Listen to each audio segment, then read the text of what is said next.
dos últimos tempos aí nas redes sociais, você viu que o Brasil está passando por um momento muito difícil. Eu sei que sempre passou, né? Mas a gente pode estar vendo uma investigação que pode ter inúmeros desdobramentos, uma coisa muito séria. Um banco ele foi alvo de investigações da Polícia Federal, da Procuradoria-Geral da República. Ele foi acusado de fraude, uma fraude sem precedentes. E nessa confusão, o dono do banco, ele foi preso em novembro do ano passado. Porém, como o Brasil tem aquele jeitinho esquisito, ele já está solto, né? Ele já está em prisão domiciliar. Mas esse banco ele cresceu prometendo investimentos, rendimentos acima da média, né? Então, o final disso é que ele acabou sendo incapaz de pagar os seus próprios clientes.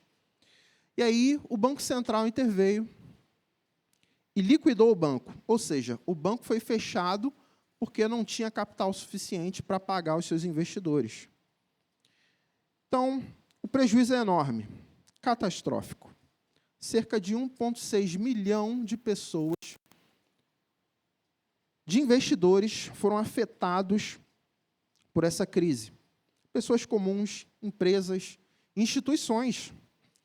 Todo mundo que tinha ali um investimento naquele banco perdeu muito. Quando a gente fala em investimento, o básico ele precisa ser lembrado, né? Que não existe dinheiro fácil. Não existe rendimento sem risco. Então, nesse contexto, eu também preciso falar que casa de aposta não é investimento. O óbvio precisa ser dito, né? Saiu uma pesquisa aí dizendo que 41% dos evangélicos apostam em bet. Então, estatisticamente, pode ter alguém aqui que tem essa cultura, né? E também, meu irmão, qualquer pessoa parecida aí com o faraó do Bitcoin, que promete de 5% a 10% por mês de rendimento, isso é furada, isso é pirâmide financeira. Não entre nisso aí. Bom, a história do banco continua. No Brasil existe um Fundo Garantidor de Crédito, o FGC, uma instituição criada pelos próprios bancos, que funciona como uma espécie de seguro, né? Então, quando um banco quebra esse fundo, ele funciona ali, né, para poder devolver até R$250 mil, né? R$250 mil, né? O troco do pão. Se você investiu até esse valor, você está assegurado. Agora, se passou disso, é um problema que eu não tenho, né? Mas vamos lá. O que mais me entristeceu nessa história foram os relatos de centenas de pessoas na internet que depositaram todo o dinheiro da sua vida, assim, vida inteira ali num banco, em um único fundo, pessoas chorando porque foram seduzidas, atraídas por um rendimento interessante e acabou caindo numa cilada. Seja qual for a motivação, né, porque pessoas também elas foram enganadas, a gente pode dizer assim, né, porque a ignorância é complexa nesse sentido, né? Mas teve gente que entrou nessa mesmo por pura ganância. Então é bom dividir, né? É bom a gente não colocar todo mundo no mesmo pote. Mas o ponto, irmãos, é que essas pessoas colocaram o seu tesouro onde a traça e a ferrugem destroem, onde os ladrões roubam. Diante disso, eu te pergunto, quais são os seus tesouros? O que você considera como tesouro? Aonde você tem investido a sua vida? O que você tem cobiçado? Quem tem sido o Senhor do seu coração? Por isso, sem delongas, convido você a abrir a sua Bíblia no Evangelho segundo Mateus, capítulo 6, verso 19. Evangelho segundo Mateus, capítulo 6, verso 19. O texto já está projetado, mas eu gostaria que você abrisse a sua Bíblia para a gente ler junto, né? Evangelho segundo Mateus, capítulo 6, verso 19, a palavra do Senhor diz assim: não acumulem para vocês tesouros na terra, onde a traça e a ferrugem destroem, e onde os ladrões roubam e furtam. Mas acumulem para vocês tesouros no céu, onde a traça e a ferrugem não destroem, e onde os ladrões não roubam e nem furtam, pois onde estiver o seu tesouro, aí também estará o seu coração. Os olhos são a candeia do corpo. Se os seus olhos forem bons, todo o seu corpo será cheio de luz. Mas se os seus olhos forem maus, todo o seu corpo será cheio de trevas. Portanto, se a luz que está dentro de você são trevas, que tremendas trevas são! Ninguém pode servir a dois senhores, pois odiará um e amará o outro, ou se dedicará a um e desprezará o outro. Vocês não podem servir a Deus e ao dinheiro. Amém, né? Meus irmãos, nesse momento da história, Jesus já havia inaugurado seu ministério público. Jesus já percorria por todas as regiões, pregando o evangelho, pregando o estabelecimento de um novo reino, curando pessoas. Ele já tinha sido batizado por João Batista, já tinha sido tentado pelo diabo no deserto e convocado seus discípulos. Ao passo que Jesus sobe em uma montanha, não para ensinar uma nova ética, ok? Jesus ali, ele não estava fazendo uma palestrinha de como viver a vida de uma forma moralmente legal. Jesus estava estabelecendo os valores fundamentais do seu reino. E, bom, esse texto é muito claro em dizer que existem dois tipos de tesouro: os terrenos que se perdem e os celestiais que permanecem. Então, Jesus é enfático. Ele diz: o lugar do nosso tesouro é o mesmo lugar onde está o nosso coração. Ou seja, o coração, ele segue o tesouro. Da mesma forma que a agulha, ela segue o ímã, da mesma forma que o girassol, ele vai seguindo a posição do sol, o coração, ó, segue o tesouro. E Jesus é enfático aqui. Mas, afinal, o que ele quis dizer com tesouro e coração? Tesouro é aquilo que é supervalorizado, que é cobiçado, que é desejado pelo coração. Algo plenamente digno de investimento. Por sua vez, o coração, ele é o centro das afeições. O coração é o lugar das decisões, das motivações, um lugar de depósito, onde a gente coloca as coisas mais valiosas da nossa vida. Então, nesse bloco, Jesus nos apresenta 3 pares de contrastes. E vale a pena a gente entender que os tesouros da terra, aqui eles estão rivalizando com os tesouros dos céus. A luz aqui, ela está rivalizando com as trevas. E Deus com o dinheiro. Talvez na sua versão esteja aí mamon. Não é o mamão papaya. É bom deixar claro. É piada, né? Humor. Mas essa expressão siríaca, ela foi utilizada pelo povo hebreu para mostrar uma espécie de ganho. Ou seja, tudo aquilo que o mundo valoriza, a consciência da carne, a consciência dos olhos, a soberba da vida, tudo isso pode ser representado por mamon. Então, o texto evidencia que não existe uma espécie de neutralidade espiritual, principalmente quando se trata do nosso coração. O que Jesus nos ensina aqui é que há uma divisão. E qual é a divisão? Tem 2 tesouros, há 2 tipos de olhos e há 2 tipos de senhores. Então, aqui, irmãos, nós temos um elemento fundamental para entendermos o que esse texto diz. Porque Jesus, com a sua didática divina, ele mostra as intenções do nosso coração de fora para dentro. Isso é sutil. Às vezes, a gente lendo assim, à primeira vista, a gente não repara.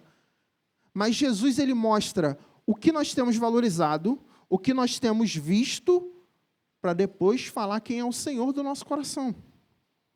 E, meu irmão, aqui já cabe uma aplicação. Porque quantas vezes a gente olha para o nosso coração e fala, rapaz, eu não vou pecar assim. Desse jeito aí, jamais. E aqui eu lembro de Simão Pedro, né?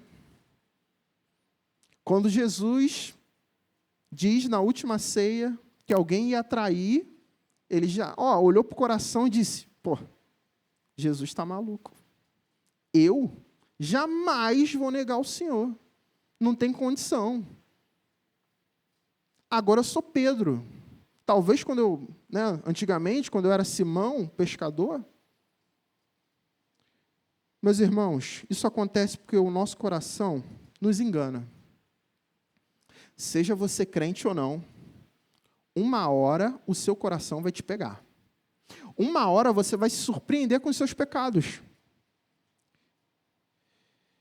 E eu acredito fielmente que Pedro tenha respondido com todo o seu coração, porque eu faço a mesma coisa.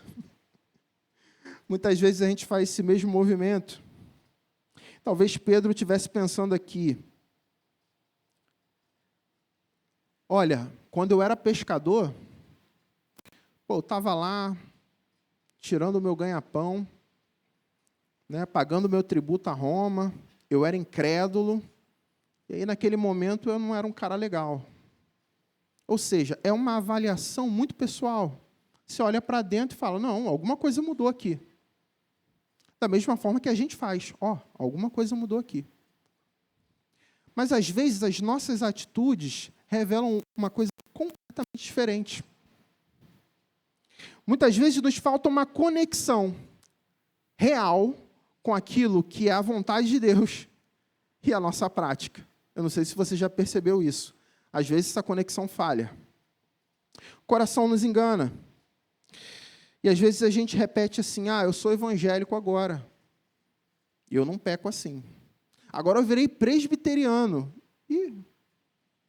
Não, agora eu sou seminarista. Agora eu sou seminarista e eu não vou pecar assim. E a gente capota. Porque o tipo de tesouro que a gente acumula revela onde o nosso coração está. Que, por sua vez, revela como os nossos olhos são, até mostrar quem é o Senhor da nossa vida. Por isso, o nosso primeiro ponto de reflexão é os dividendos da cruz.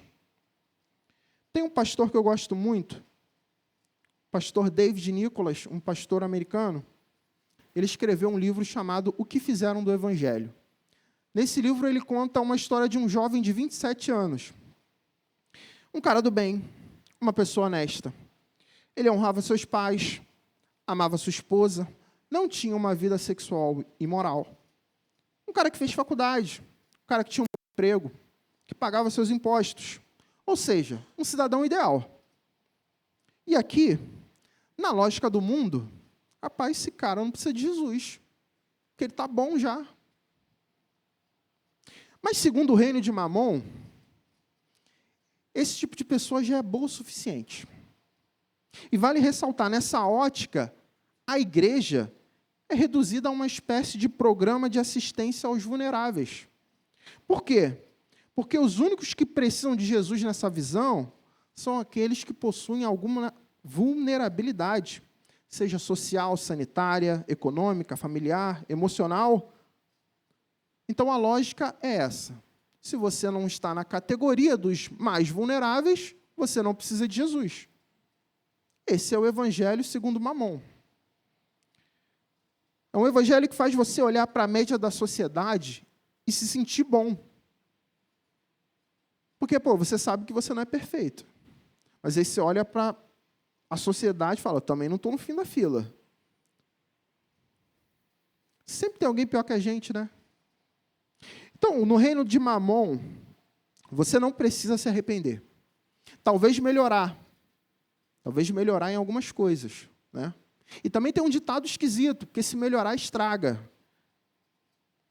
Mas temos uma divisão muito clara entre Jesus e Mamon. Porque no Evangelho segundo Jesus, ele não divide o nosso coração com ninguém. É necessário amar a Deus sobre todas as coisas, integralmente, com a nossa alma e entendimento. Melhorar não é suficiente, Porque, segundo o Evangelho de Jesus, é necessário nascer de novo. No Evangelho de Jesus, ninguém é suficientemente bom. Pelo contrário, né? Não há um justo sequer. O apóstolo Paulo fala sobre isso. Todos pecaram e carecem da graça e da glória de Deus. Portanto, o Evangelho de Jesus não é uma comparação horizontal, mas essa comparação acontece de forma vertical. Porque não interessa se você é bom ou melhor que fulano ou ciclano. Não interessa se você é melhor que os outros. O que interessa é se você é bom o suficiente para estar na presença de Jesus. Porque o padrão de Deus é outro. Continuando a história do jovem de 27 anos. Aquele homem, apesar de ser um bom cidadão, em seus primeiros 27 anos de vida, Cristo não foi o seu Senhor. Ele entendeu que Cristo não ocupava nenhuma posição no seu top 100 do ranking de prioridade da sua vida. Jesus não era nem cogitado. Veja, quando aquele jovem ouve o Evangelho, quando aquele jovem é tocado pela graça irresistível, a vida dele estava quase perfeita. Antes de ouvir a mensagem do Evangelho, estava tudo certo. Ele não precisava de mudança. Mas quando ele ouve a voz de Jesus, rapaz, as coisas mudam. E aqui nós temos uma verdade dura. Porque enquanto Cristo ele não é o Senhor da nossa vida, a gente está plenamente satisfeito com uma moralidade perfeita. Enquanto Jesus não é o dono do nosso coração, os tesouros perecíveis desse mundo, eles são perfeitos. E, meu irmão, enquanto a gente está entranhado com os tesouros desse mundo, é legal ser um bom cidadão, é suficiente. Eu só quero ter o meu carro, minha casa, uma viagem aqui, acolá, está tudo bem. O nosso coração estará plenamente satisfeito com essas coisas. Mas o Evangelho proclama duas notícias. A primeira é a má notícia. A má notícia do Evangelho que diz que você é pecador. E eu não quero te ofender. É o Evangelho que fala sobre...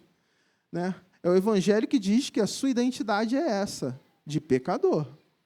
Você é integralmente pecador, completamente afetado pelo pecado. Não há nada que você possa fazer com as suas próprias forças para se achegar a Deus.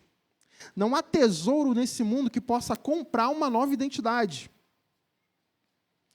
Então, isso quer dizer que você não pode alcançar o padrão de perfeição de Deus com boas obras.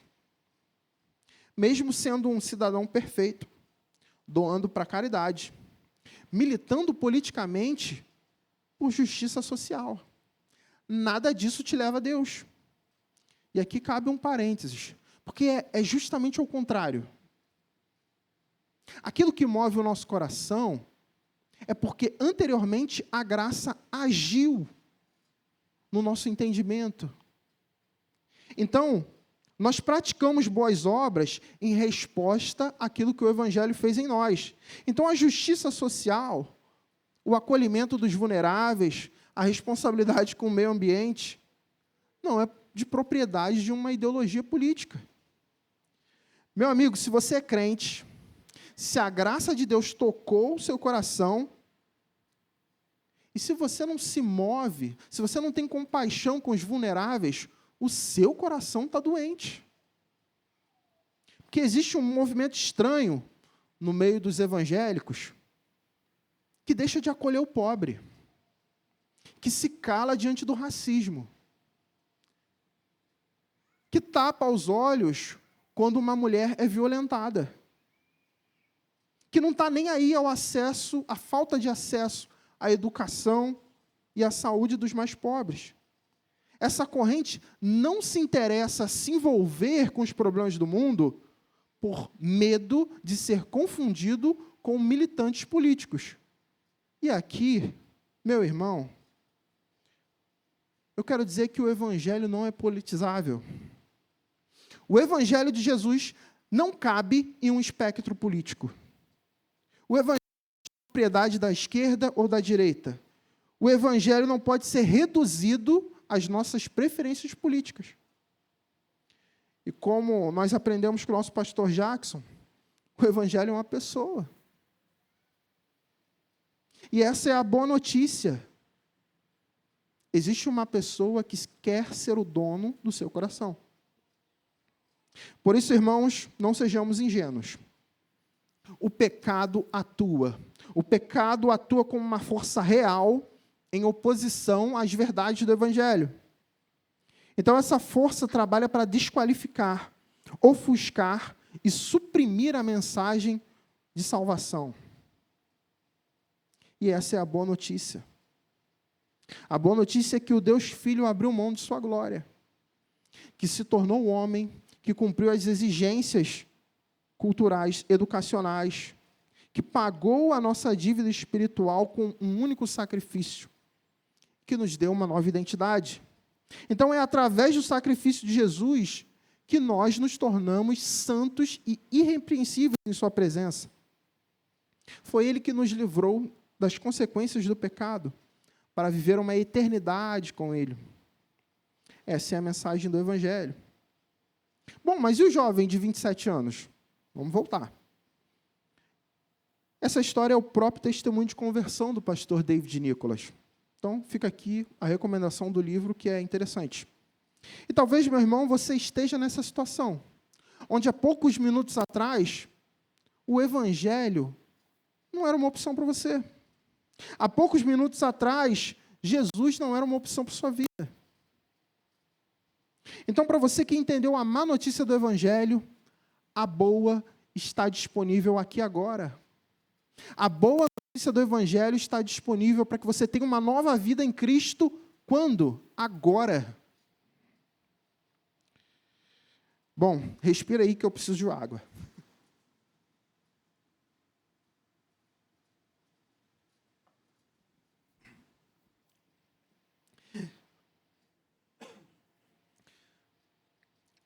Quando a gente recebe um salário, a lógica por trás do salário é que você trabalhou, né?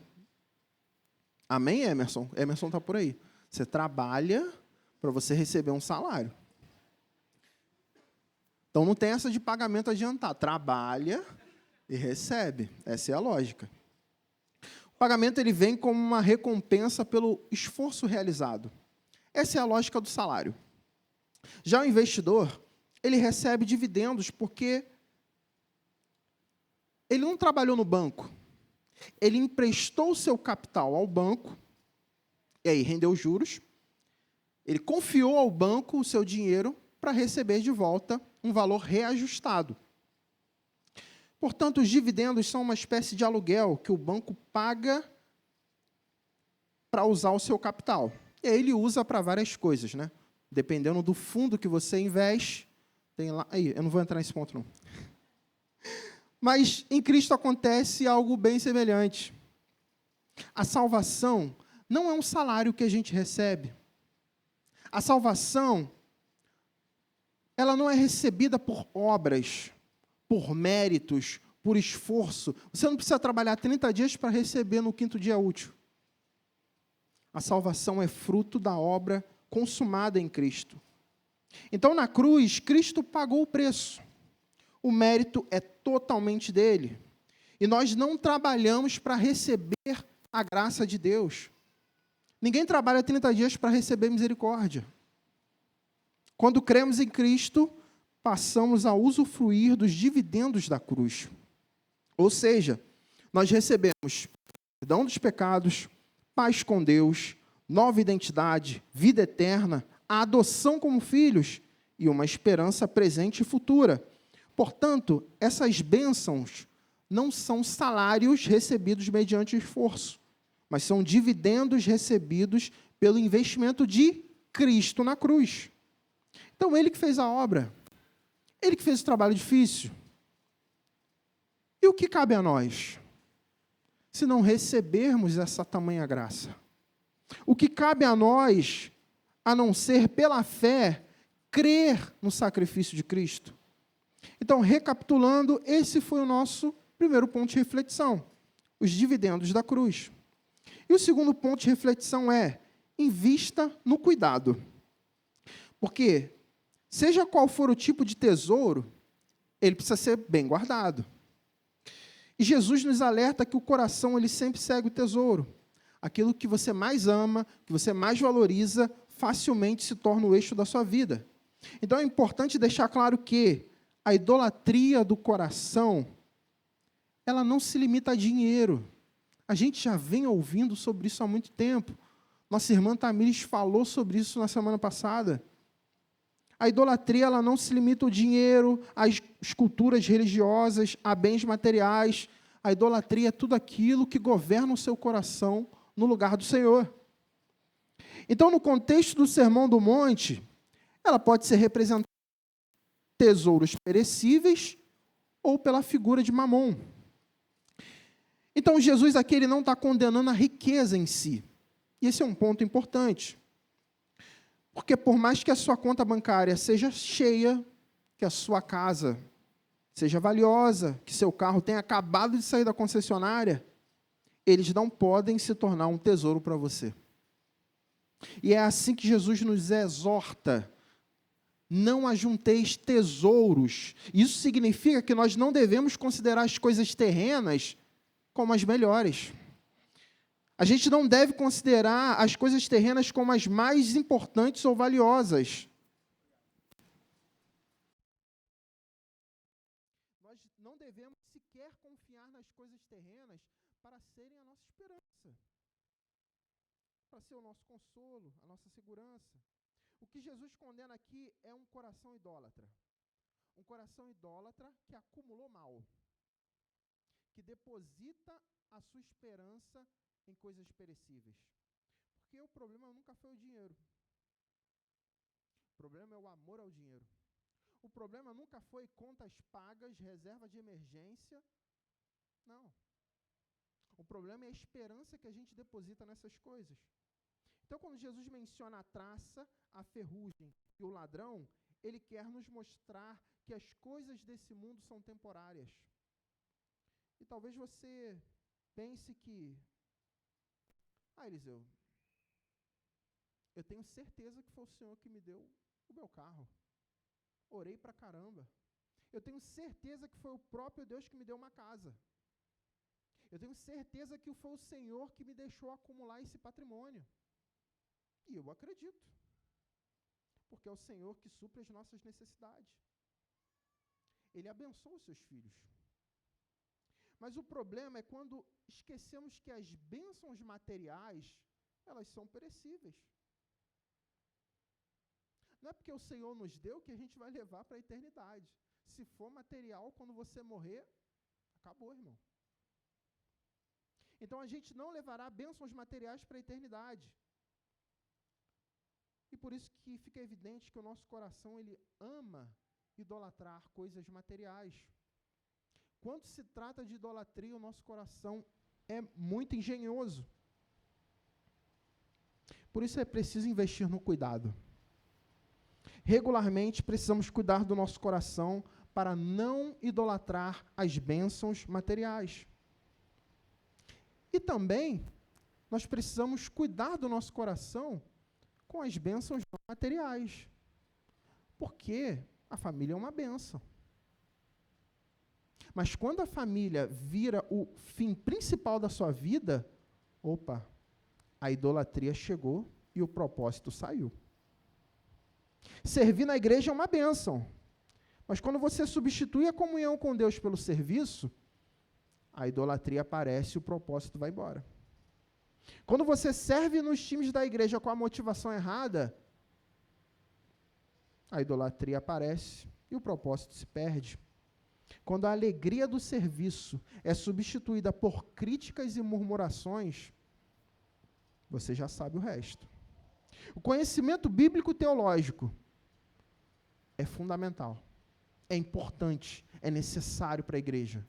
Mas quando você utiliza o conhecimento que você adquiriu das Escrituras para criticar uma outra visão teológica, ou irmãos que não têm ainda conhecimento, ou até mesmo capacidade cognitiva de entender da teologia, meu irmão, o conhecimento virou idolatria.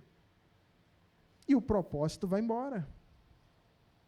Quando o conhecimento se torna um motivo de orgulho espiritual e desprezo por quem não entende, a idolatria chegou. O perigo da idolatria é profundo. Sejam bênçãos materiais ou não materiais, às vezes elas são travestidas de espiritualidade. Muitas vezes a idolatria ela não apodrece com a traça. Ela não enferruja. Ela não pode ser roubada por ladrões. Por isso que elas são perigosas. Portanto, precisamos ter o cuidado para não transformar bênçãos em ídolos. E a pergunta que a gente precisa fazer para o nosso coração é: eu consigo viver sem esse meu sonho? Eu consigo viver sem essa bênção que eu pedi tanto e o Senhor me deu? Será que eu consigo tocar minha vida sem isso? Será que a minha alegria está na bênção ou no Senhor da bênção? Será que a minha esperança está na bênção ou no provedor? Irmãos, nós precisamos investir no cuidado, para que o nosso coração não idolatre os meios de providência. Eu falei, o nosso coração ele é engenhoso. Livro de Êxodo, capítulo 16, relata o início da história do povo de Israel. Provavelmente você conhece essa história.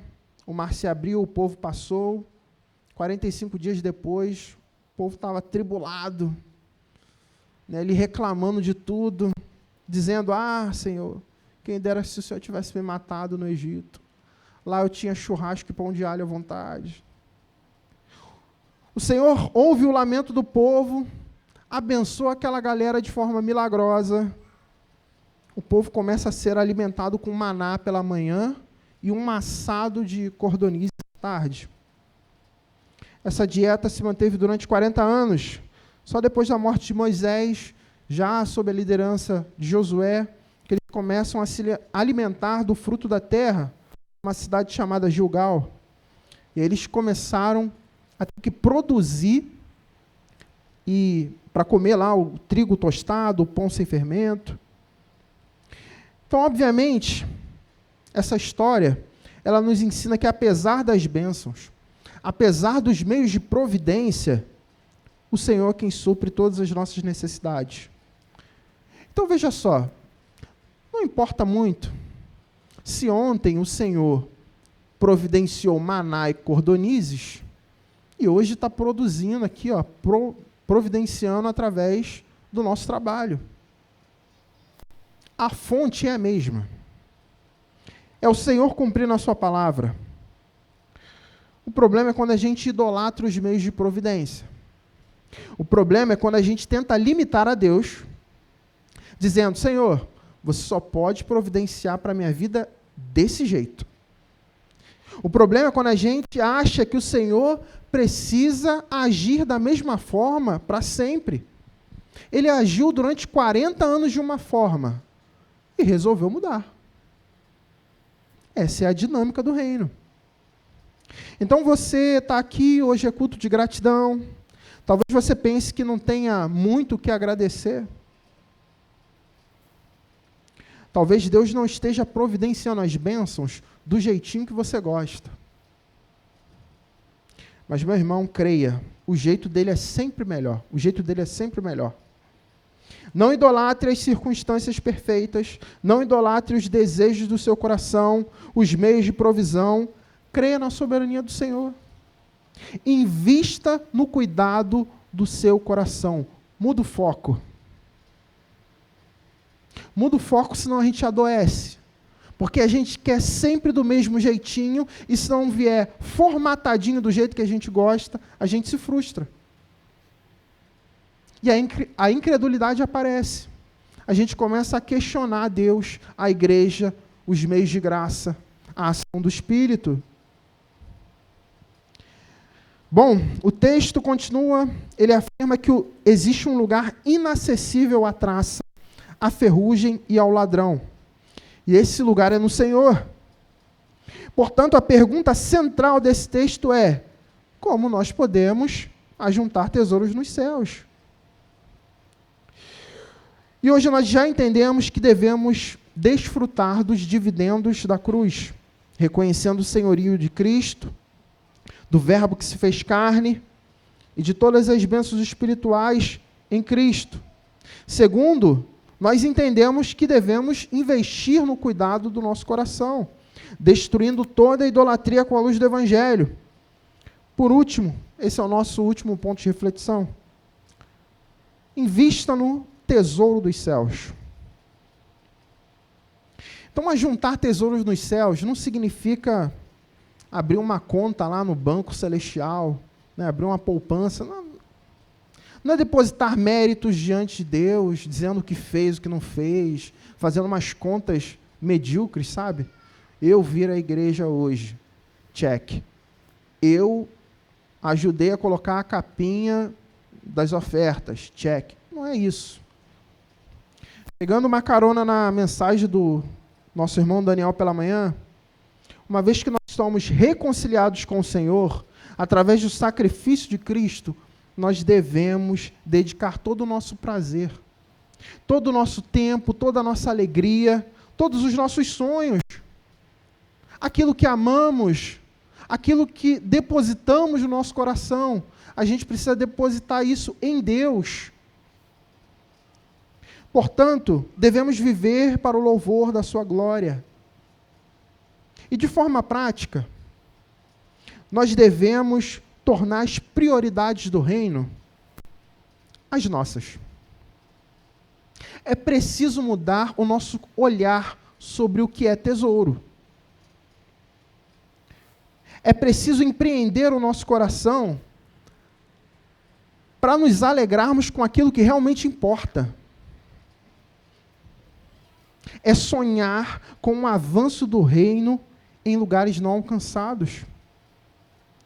E aqui você pode pensar: Eliseu, quer dizer que eu não devo ter mais sonhos, eu não posso mais ter conquistas pessoais, profissionais, financeiras? Não, não é sobre isso. O Evangelho não prega um tipo de cinismo, no seu sentido filosófico, que deve ser uma vida desapegada de tudo, de todos. Então o Evangelho não prega dizendo que você não deve mais ter nenhum tipo de riqueza. Isso é bobagem. O Evangelho nos dá uma nova identidade espiritual, mas não nos desumaniza. Então você deve se planejar para ter a sua casa dos sonhos, para ter o seu carro dos sonhos, para ter o seu patrimônio. Mas isso deve estar ancorado na vontade de Deus. O problema, e esse é o problema real, quando a gente fica indiferente às prioridades do reino. O problema é quando a gente deixa de se importar com os nossos alvos missionários. O problema é quando a gente fica indiferente ao serviço. Eu estou na escala, não vou na igreja não, e é isso aí. Não vou nem avisar. A indiferença, a apatia, esse é o perigo. O problema é quando a gente fica indiferente à expansão do Evangelho na nossa cidade, no alcance dos povos sem acesso. Então, meus irmãos, investir no reino de Deus tem um aspecto comunitário muito claro. Porque é uma honra aqui, tá? Porque investir no reino de Deus é contracenar com o próprio mestre em sua missão. Investir no reino de Deus é obedecer os seus mandamentos. E o nosso investimento abençoa a igreja. Investir no reino, acumular tesouro nos céus, faz com que outras pessoas desfrutem do Evangelho. É aqui que o nosso coração deve estar. Além dos dividendos da cruz, nós desfrutamos do investimento de pessoas. Se você não chegou aqui mais cedo pela manhã, Você perdeu a correria que é estar aqui na sobreloja. As irmãs arrumando café, os irmãos tentando ligar a aparelhagem. É uma loucura. E dá certo. Às vezes eu não sei como, mas dá certo. O culto começa às 10. Então a gente usufrui do trabalho dos irmãos, de pessoas que estão investindo no reino dos céus, no avanço do Evangelho. Se a palavra de Deus chegou até nós, foi porque pessoas deixaram de acumular para si, para investirem no reino dos céus. Nessa noite a gente está desfrutando, além da obra de Jesus, dos apóstolos, da palavra dos apóstolos, do investimento dos apóstolos, dos pais da igreja, dos pré-reformadores, dos reformadores, dos teólogos que gastaram a sua vida para escrever livros e mais livros, dos missionários que atravessaram continentes para que eu e você estivéssemos aqui hoje, cultuando ao Senhor, lembrando da graça de Deus. Isso é muito precioso. Então, ajuntar tesouros nos céus também tem um aspecto futuro. A lógica do investimento no mundo faz você aportar o seu dinheiro durante um período para ser multiplicado por juros. Eu já falei sobre isso. E dependendo do tipo de investimento, existem dezenas de variáveis, como a inflação, as condições climáticas, a política interna e externa, a fidelidade do balanço financeiro das empresas, das especulações do mercado, da bolsa de valores. A lógica do investimento no reino de Deus é completamente diferente. Primeiro, Jesus deu o primeiro passo. Ele quitou toda a nossa dívida espiritual para nos transformar de devedores a investidores. Cristo é a nossa fonte inesgotável de investimento, porque dele, por ele e para ele são todas as coisas. No reino de Deus não existem variáveis. A gente não precisa se preocupar se Jesus vai agir no culto ou não. Onde tiver 2 ou 3, oração, palavra, clamamos ao Espírito Santo e ele age. Não existem variáveis. Deus é imutável e fiel na sua palavra. E através do Espírito Santo nós temos a garantia que o nosso contrato continue em vigor.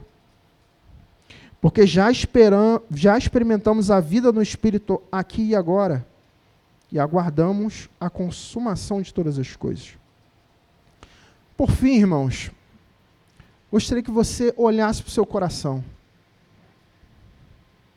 Olhasse para onde você tem depositado toda a sua energia, toda a sua vida, todo o seu tempo. Isso é compatível com as prioridades do reino de Deus? São tesouros terrenos ou tesouros eternos? Você tem desfrutado dos dividendos da cruz? Você tem investido no seu coração, no cuidado, na manutenção? Qual é o tipo de tesouro que você tem ajuntado? Qual é a ambição da sua vida? Ela se conecta com o propósito do Senhor? Há um alinhamento? Ou são coisas completamente opostas? O que tem dominado o seu coração? O que você tem cobiçado? Curva a sua cabeça, vamos orar. O que você tem investido na sua vida? Talvez você não esteja investindo em nada. Talvez a mensagem que você ouviu hoje seja completamente diferente daquilo que você tem vivido. Mas é tempo de investir. é preciso começar a investir.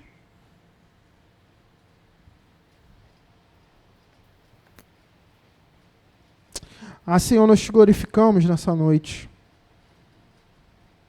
pelo investimento do Senhor na cruz, para salvar pecadores, para tirar pessoas do inferno, porque essa é a consequência do nosso pecado. A consequência do nosso pecado, sim, era o inferno. Mas nós te agradecemos pela reconciliação. Nós te agradecemos pela redenção que temos em Cristo Jesus. Nós agradecemos o Senhor por todas as bênçãos materiais e não materiais. Te agradecemos, Senhor, pelos meios de providência, por mais que muitas vezes não seja nem perto daquilo que gostaríamos.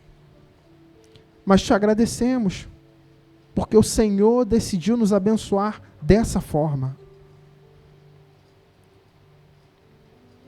Nós te glorificamos, Senhor, porque o Senhor tem cuidado de nós de uma forma impressionante. Muitas vezes, Pai, nós estamos perdidos. Muitas vezes, meu Pai, nós estamos como as ovelhas de Israel, sem direção, perdidas. Mas o Senhor providenciou resgate. O Senhor providenciou cuidado. Nós te agradecemos por sua graça, Senhor. A sua graça que nos faz experimentar de investimentos dos nossos irmãos, dos nossos antepassados, de pessoas que gastaram até o último sangue do seu corpo para que o Evangelho avançasse. Então nós te agradecemos por tanto investimento, por tanta graça e pela oportunidade de obedecer os seus mandamentos, de contracenar com o Senhor, de participar ativamente da sua missão, Senhor. Seja aqui na Igreja das Águas de forma local, mas por todo esse mundo. Que o Senhor nos livre da apatia, da indiferença, em nome de Jesus, para a glória do teu nome. Amém.